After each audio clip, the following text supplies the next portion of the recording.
हाँ भाई, मैंने कोड कंप्लीट कर दिया तो उसे सर्वर पे जल्दी से डिप्लॉय कर देना। ओके, मैं अभी करता हूँ।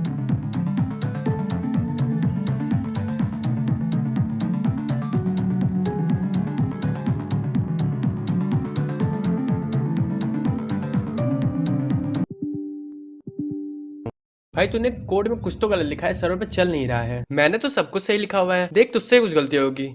सर्वर स्क्रिप्ट वगैरह चेक कर। मैंने सब सही लिखा है, तूने ही कुछ गलत लिखा होगा। यार पर मेरे मशीन पे तो सब कुछ सही से चल रहा है, पर सर्वर पे नहीं चल रहा ना। It's your fault. It's your fault भाई। Your fault. Yours. It's yours. Hey guys wait, हमें इनकी तरह नहीं लड़ना पड़ेगा, क्योंकि इन्होंने एक पैराडाइम को फॉलो नहीं किया जिसका नाम है डेवऑप्स। और आज की वीडियो इसी के बारे में। Let's get start with the video.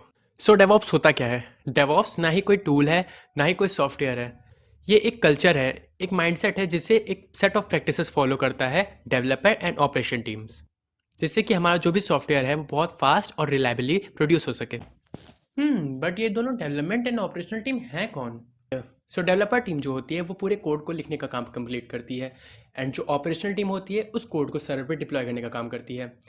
And जैसा कि हमने वीडियो के स्टार्टिंग में देखा कि दो लोग आपस में लड़ रहे थे, development team and operational team. Development team कह रही थी कि मैंने तो कोड सही लिखा है, पर ऑपरेशनल टीम कह रही थी मैंने तो सर्वर पे डिप्लॉय करने की कोशिश की, तुमने कोड में कुछ गलती की होगी। दोनों एक दूसरे को ब्लेम कर रहे थे। तो उन्होंने इसको सॉल्व कैसे किया?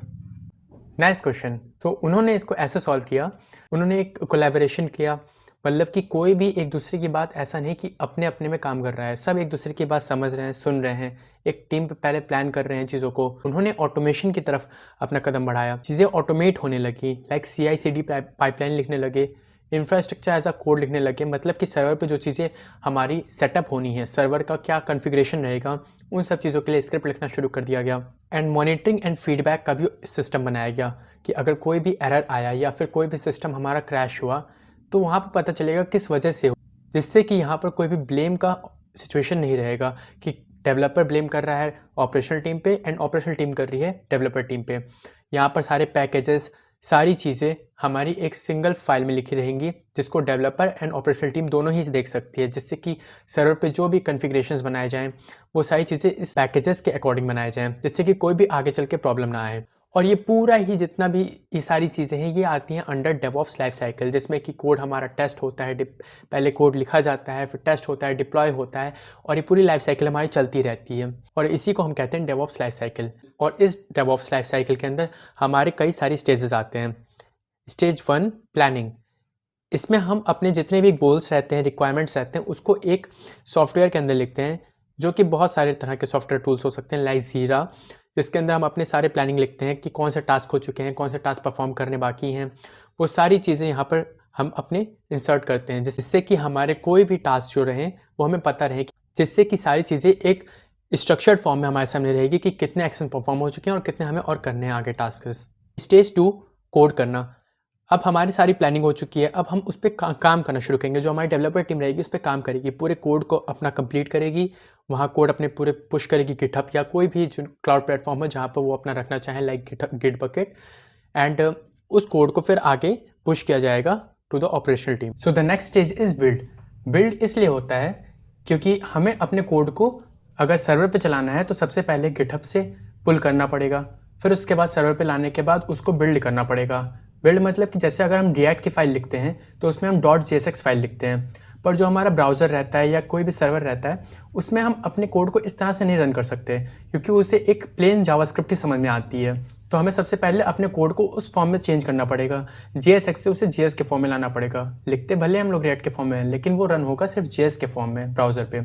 सो बिल्ड क्या करता है कि जितने पैकेजेस रहते हैं सबसे पहले इंस्टॉल करता है सारे पैकेजेस को, फिर उसके बाद उनको उस हिसाब से बिल्ड करता है कि वो उस सारे कोड को कन्वर्ट कर सके जावास्क्रिप्ट के फॉर्म में। तो आफ्टर दैट हमारा जो भी कोड रहेगा, कभी भी अगर हम ब्राउज़र में ओपन करते हैं इन द क्रोम, अपने वेबसाइट को अगर हम ओपन करते हैं तो वो जावास्क्रिप्ट के फॉर्म में ही ओपन हो पाएगा। और इसके लिए हम अलग अलग टूल यूज़ करते हैं, जिनमें से एक है मैवन, जो कि बिल्ड परफॉर्म करने में हेल्प करता है। The next stage is testing. अब हमारा बिल्ड तो हो चुका, हमें टेस्ट भी करना होगा कि क्या हमारे जो भी कोड हमने लिखे हैं सारे उसमें सब कुछ सही है।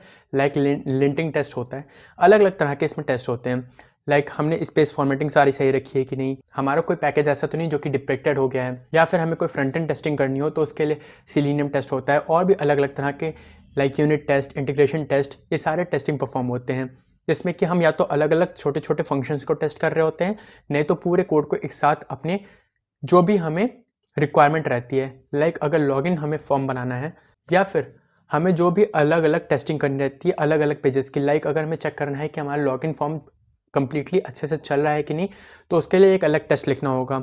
ये सारे टेस्ट हमारे एक पाइपलाइन में चलते हैं, जिससे कि एक फ्लो बना रहता है और वो सारे चेक्स वहाँ पर आते हैं कि हमारा कौन सा टेस्ट फेल हुआ है, कौन सा टेस्ट पास हुआ है। इसके लिए हम अलग अलग टूल्स का यूज़ करते हैं, लाइक सेलेनियम, और भी अलग अलग तरह के टूल्स हैं जिनका हम यूज़ करते हैं फॉर टेस्टिंग। अब हमारा कोड बिल्ड हो चुका है, डिप्लॉय हो चुका है, सर्वर पर आ चुका है, सारी चीज़ें तैयार हैं। अब हमें इसको क्या करना है, रिलीज़ करना है। सो the next stage is release and deploy. अब हमारा काम क्या है कि हमारा कोड सर्वर पे आ चुका, बिल्ड हो चुका है, टेस्ट हो चुका, सारी चीज़ें हो चुकी हैं। अब हमारा काम क्या रह गया है कि हमें उस कोड को रन करना है ताकि वो सारे के सारे लोगों को तक एक्सेस हो सके थ्रू द इंटरनेट। तो हमें क्या करना होगा, उस सर्वर के आईपी को मैप कराना पड़ेगा अपने डोमेन से, ताकि सभी लोग उस डोमेन के थ्रू एक्सेस कर सकें, लाइक हम जैसे google.com को एक्सेस करते हैं। तो ये जो पूरा फ्लो रहेगा, लाइक बिल्डिंग, टेस्टिंग एंड सब कुछ, ये सब कुछ हमारा गिटहब एक्शंस के थ्रू हमारे सर्वर पे परफॉर्म होगा, actions through GitHub actions. And so after that ये सारी चीज़ें होने के बाद हमारा जो भी रहेगा यूज़र, वो हमारे वेबसाइट को एक्सेस कर सकता होगा। The next stage is of DevOps life cycle is operate and monitor.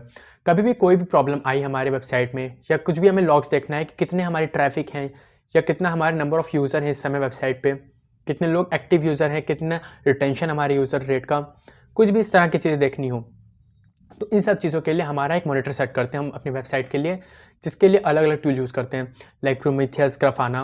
सो ये जितने भी स्टेप्स हैं, जितने भी स्टेजेस मैंने आपको बताए, ये ओवर द टाइम हम बार बार इसको परफॉर्म करते हैं। कोई भी आइट्रेशन जो भी रहती है, ये इसी पूरे डेवऑप्स लाइफ साइकिल के थ्रू होके जाती है। बट आपने कभी भी ये सोचा कि अगर मुझे पहचानो कि कुछ किसी ने कहा कि ये डेवऑप्स हो रहा है, तो कैसे पता चलेगा कि ये डेवऑप्स है कि नहीं? इसके लिए एक तरीका है, जैसे कि आप अगर अपने किसी दोस्त से मिलो, तो आप कैसे जानोगे कि ये मेरा ही दोस्त है? उसके कुछ की फीचर्स होंगे, वो आपसे किस तरह से बात करता होगा, वैसे सब कोई आपसे बात नहीं करता होगा। सो डेवऑप्स में भी ऐसा ही है। डेवऑप्स में जो चीज़ें होती हैं वो उसी में होती हैं, लाइक यहाँ पर चीज़ें ऑटोमेट होती हैं, यहाँ पर आपका पाइपलाइंस लिखा जाता है जिससे चीज़ें ऑटोमेट हो रही हैं, कंटिन्यूस इंटीग्रेशन और कंटिन्यूस डिप्लॉयमेंट के थ्रू। यहाँ पर डिफरेंट आर्किटेक्चर्स होते हैं, like monolith architecture, micro services architecture. Monolith architecture में होता है कि सारे कोड जो भी सब कुछ रहता है एक ही जहाँ पर रहता है, कि हमारा फ्रंट एंड, बैक एंड और भी सारी चीज़ें, सारी सर्विसेज एक ही जहाँ लिखी जाएंगी, एक पूरे होल कोड बेस एक ही रहेगा। लेकिन जो माइक्रो सर्विसेज रहते हैं आर्किटेक्चर, उसमें क्या होता है कि हम अपने सर्विसेज को डिफ्रेंशिएट कर देते हैं, कि हमारा मेल सर्विस ये रहेगा, ये मेल सेंड करने का काम करेगा, ये सर्विस क्या करेगा, ये स्ट्रीमिंग के लिए काम करेगा। तो डिफरेंट हमने सर्विसेज बांट दिए, जिससे कि क्या होगा कि हमारे अगर किसी एक सर्विस पे इम्पैक्ट आया कि वो उसमें एरर आ गया, तो और सारी सर्विसेज काम कर रही होंगी। तो ये बहुत अच्छा आर्किटेक्चर तो है, लेकिन बहुत टाइम कंज्यूमिंग भी है इसे इस तरह से बिल्ड करना। सो अपने अपने सबके प्रोज हैं और कॉन्स हैं। सो आज के वर्ड में डेवऑप्स हमारा फिट कहाँ पर होता है, ये कहाँ कहाँ यूज़ किया जाता है?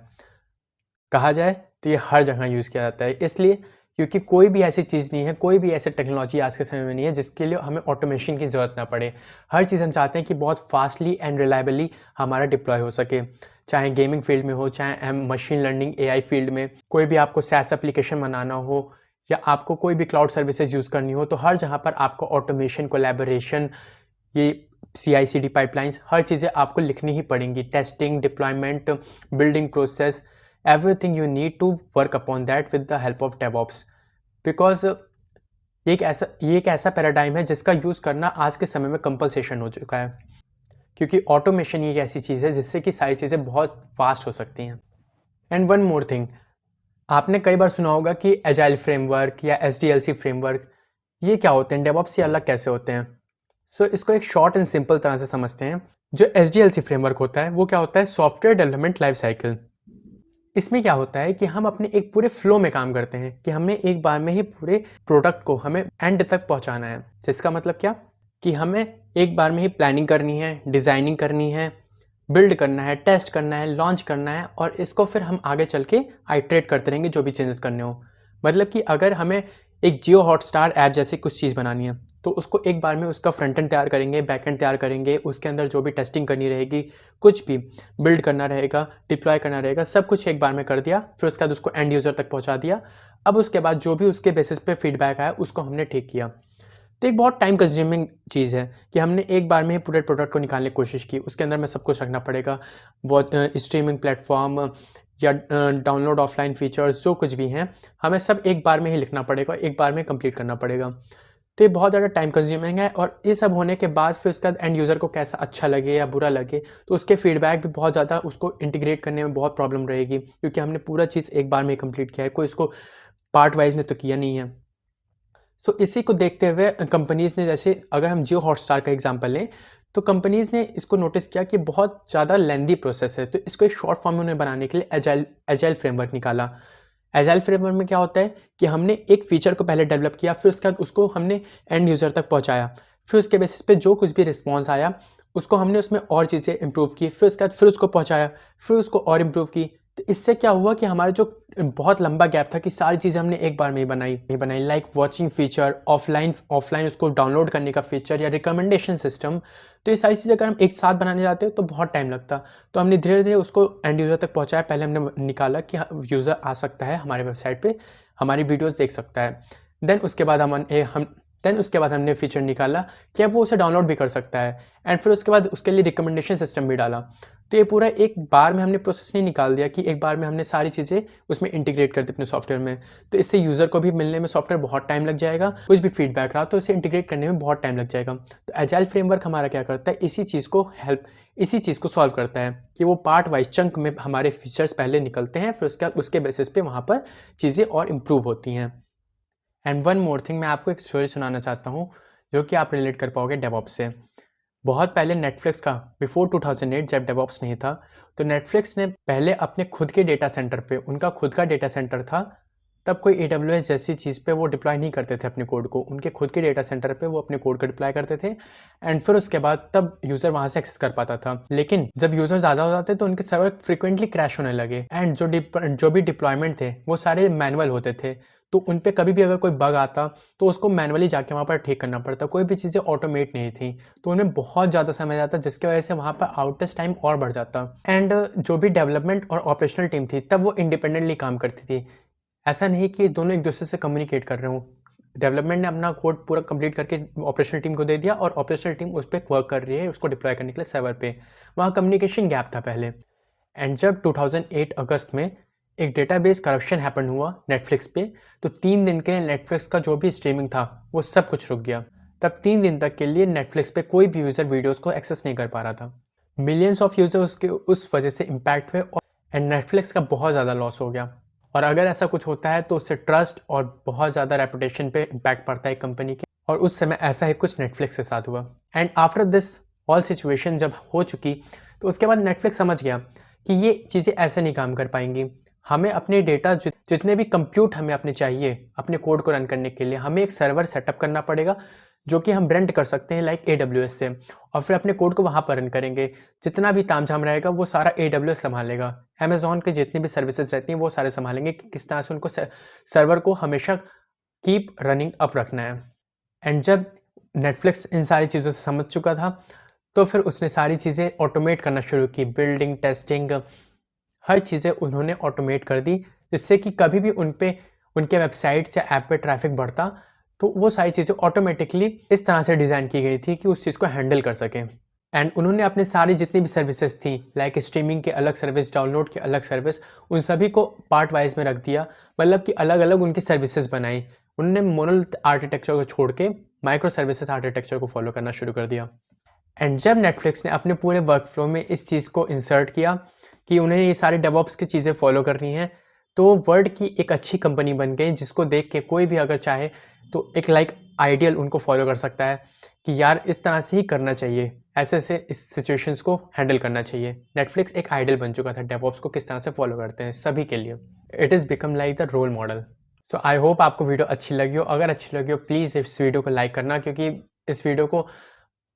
ऐसी हर वीडियो को बनाने के लिए बहुत सारी मेहनत लगती है। सो आई होप आपको ये वीडियो अच्छी लगी हो। अगर जो भी आपके क्वेश्चंस रहे हों या कुछ भी आपको पूछना हो तो आप पूछ सकते हो उसे कमेंट सेक्शन में। एंड इसके बाद की जो वीडियो रहेगी इस सीरीज़ में, the basic commands of the Linux, and उसमें मैं जितने भी बेसिक से लेकर एडवांस तक जितने भी इंपॉर्टेंट कमांड होगी लिनक्स के, वो सारी चीज़ें आपको समझाऊंगा, जिससे कि आपको कभी भी आगे इन फ्यूचर जो भी सर्वर पे डिप्लॉयमेंट वगैरह में कुछ इंपॉर्टेंट टर्म पता होनी चाहिए, वो सारी चीज़ें उसमें रहेंगी। सो मिलते हैं ऐसी एक और इंटरेस्टिंग वीडियो में। See you in the next video.